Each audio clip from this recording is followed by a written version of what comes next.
A funny question. Why? God, I have no idea. I think I'm crazy. Bank called me. They said, "Hey, we want you to take a look at this. This is a repo. We want you to see if you can take it over." I thought, and talked with Mary, and we're like, "Yeah, that's a big project. I'm not sure." We got pictures on it. It looked nice, and they made us an offer we couldn't refuse.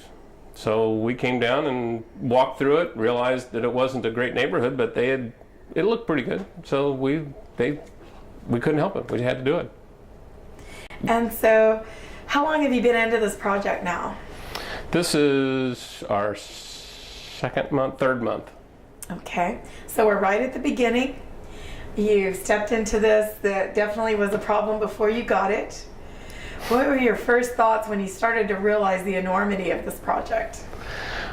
Well, it wasn't a shock. I mean, in my earlier years, I'd worked in some pretty rough neighborhoods too. And so we realized that we had to change our strategy. Normally, you just come in and get cleaned up and things start happening. You know, you can just clean up the buildings and people start moving in. It's easy. But when you realize immediately how much crime you have, then you go, oh, wait, I've got something else to handle first. Which would have been nice if the bank would have explained that to me in the first place.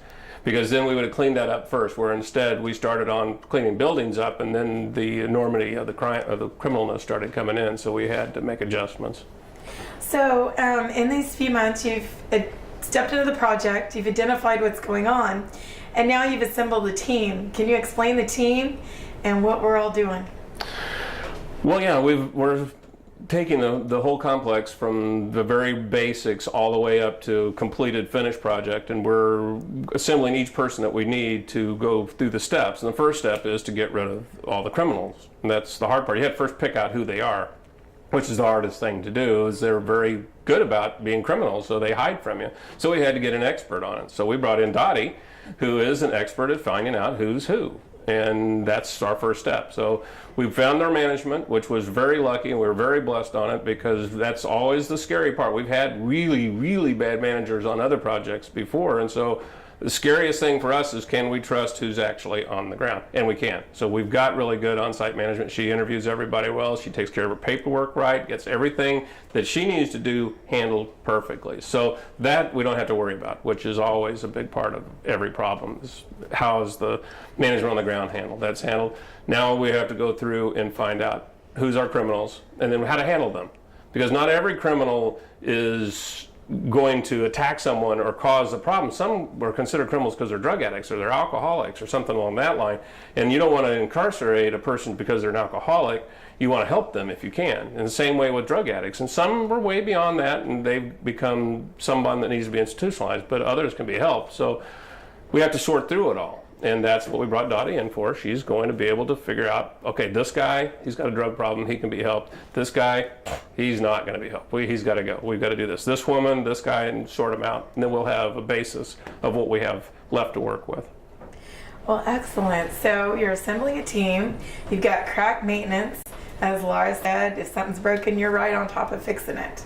Well, and that's another subject, and I should finish that, is that we have Laura's husband, Michael, and his brother, Robert, that handle our day-to-day maintenance. They're very good. They know their stuff. They can go in and do probably 80% of everything that needs to be done. One nice thing about all these structures is not a stacked apartment building. These are 2-bedroom, 1-bath homes, and they're all individual homes, so a person actually feels like they have a house, rather than someone running across the floor on top of them or pounding on the walls or whatever else you hear through the walls. You don't have that situation. So they're easy to maintenance, and they can handle most of it. And then Larry Ness with Ness Construction handles all the rest of the heavy stuff, the replacing condensing units, the roofing, or anything along that line. They've got a really crack team. So whatever it takes, we can get it done really fast. And our goal is that if a person's paying rent, they have the right to be able to live in a safe, clean home, and a home that's what it's supposed to be. If the walls are supposed to be painted, they should be painted. If they're supposed to have tile floors, then you should have tile floors, not concrete or water running through the roof, or if you've got an air conditioner, it should be working. And so that's our idea, and we try to do it. You know, the state says that under their laws that you've got 5 to 7 days to fix an air conditioning system, but in South Texas heat, 5 to 7 days with 3 or 4 small children in a house, that's unheard of. It's not human. So that's not something we want to do. So Larry's always on hand. We've got another company that's always on hand, and then Michael can fix a lot of things. Well, we want to have it done within hours, not within days. And I think it's helped. Like I said, we still have a criminal element that we have to get rid of, but once they're gone, it will change. As you heard Laura saying, she's beginning to build trust in the tenants due to your action. What do you think about that? I mean, doesn't that seem kind of heartwarming? It's exciting. And most of the time doesn't always happen. Certain locations, they expect and demand these things from you. And I think that these people they've not had it in so long, they really appreciate it, which is what you want. You want people to come in and thank you instead of come in and go, well, you fixed the air conditioner, but I still got a crack in the window. Why aren't you fixing that? I'm not paying my rent until I get that fixed, which we've heard, but not so much here. And that is heartwarming. It makes me believe we have a chance to be able to turn this into a nice community to live in. And Laura also talked about having a different response from police due to your ownership. How does that make you feel? Really, like what I'm doing what I'm supposed to do. You know, I'm not going to kid anybody. We're here to make money. That's our job. This is our business. But we realized a long time ago that it's a waste of time for me to fill something with just bodies. It just doesn't make sense. I need to be able to create a community. And then it goes back and forth. I can receive from that, and they can receive, and we share it. And when the police see that we're improving it, they respond. They're like, okay, we're not going to have it. We go handle these now. We're not going to have 50,000 calls to this location anymore because they're going to take care of it. And so then when we do call, they're there. They don't want it to go wild again. So we talked about one day, just when you put attention on something and you begin to care, you can change it. And from the outside, this is what I'm seeing is happening right now. True. And that's what we did. And that's how I firmly believe.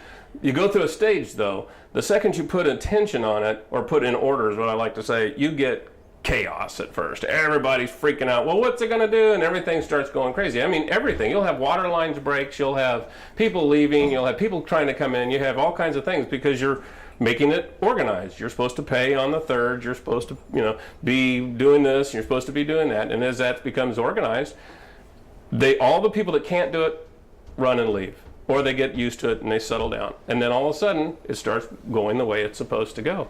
And everyone's happier that way. So we talked about some deadlines coming up. Tell us about the bank. 90 days, 30 years. What's our line? Yeah. What do you have to do? You have 90 days to get rid of 30 years of crime and neglect. That's what we have. So we are running on a timeline, right? We have a huge timeline. We have exactly 90 days of a gap with the bank to be able to not only get the revenue up, but we got to get the crime out of here before the revenue can come up. And so we have 90 days, clean it out, all of the crime, and put it back into condition and get people coming in. They're waiting to come in. They just are afraid to. And when we were doing some just preliminary background investigations, we found some rampant crime had been going on here since the 70s. It's kind of scary, but it's kind of normal for an area. Once it's locked in, it stays that way for a long period of time. And sadly, as new owners will come in, and they just stay with the existing plan because the only thing they're after is the revenue. And most of them are not long-term visionaries anyway. They just want now. I've got a house payment of $3,000 a month, and I need to make that $3,000 off of here. And I don't care who's in there and who has to handle it. Doesn't matter. Just get them in there.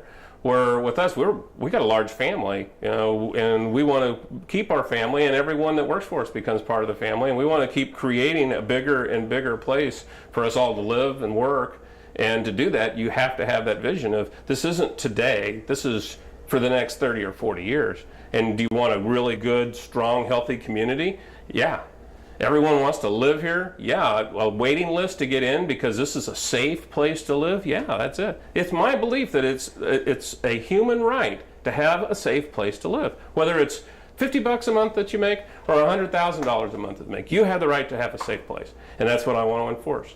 And people think I'm crazy, but we can do it.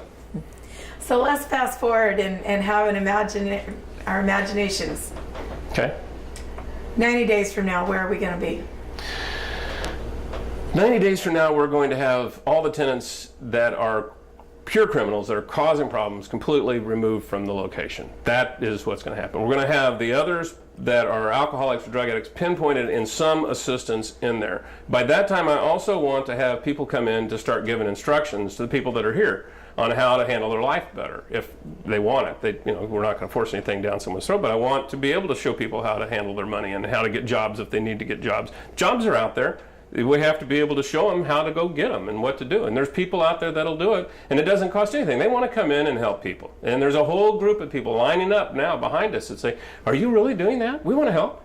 And so that's what we'll do. We're going to set up meetings right here, and people can come in for a lot of things. We want to really come in and get some drug education, some alcohol education. We want everyone to be aware of everything that's going on around, and we want to empower everyone here to be able to handle this location where they live, make it safe, work on making it safe, work on helping it, not be afraid to call the police or to call Laura or to call us. They all have our phone numbers. They call us directly. I want them to be able to know that they can do that, and we'll stop it. We'll stop the crime, make this a good place to be. We're going to have it set up. We've got guys come in to get our security put back into place, and people can come in here. They can sit on their front porch at 2 o'clock in the morning and feel safe. If I can't do that, I haven't done my job. Excellent. One more thing. We talked earlier about the assault of a minor child, possibly because she's being prostituted. And we had a conversation a few days ago about an unconditional love and care for someone else's child. And I believe that case will start the rest of the changes that you need. Do you have thoughts on the progress we're making on that case right now? Well, yeah, it broke my heart to think about what is actually happening, and listening to earlier interviews about how the daughter actually stands up for the mom who is put in her bad position, and how brainwashed and how her thinking has been manipulated incorrectly, that she thinks this is how she has to act. But it hurts me more that it's happening in my home, in my place, what I own, and I don't want that. That it's just not tolerable. And I do think when we come in, if we can come in and in full force, and a lot of people know what's happening, it will have the other elements going, not a safe place for me to be a criminal anymore. Because right now, this is the safe haven that I want for my good tenants. This is the safe haven for the criminal. Now, we have dead-end streets, 4 of them. Normally, a criminal would not want to come down those streets because they can't get out. Not here. It's turned the other way. The police don't want to come down here because they can't get out. That has to stop. And that's what will happen. When we show a force that we're going to stop this criminal action, we will get that to turn around. And we want those police to come in and be welcome when they come in. So you're literally going to take the streets back. We have to. That's it. We have no other choice. It's you take the streets back or it's just gone. And if we don't succeed, we have 90 days to succeed. The bank's not kidding. I've been on the phone with them for half of the morning. We got 90 days. If we don't succeed, all these people will be homeless. Where are they going to go? They'll go into another situation that's just as bad or worse, and no one's going to care there. There's a lot of communities around here with 8, 10 people stuffed into a room. We're not going to do that. We have the ability to succeed. I know how to do this. I've done this before. Every person on this team knows how to do this. We'll do it. Excellent. Final words? Just wish us luck. We need help. Come on down. We'll show you around, So that's all.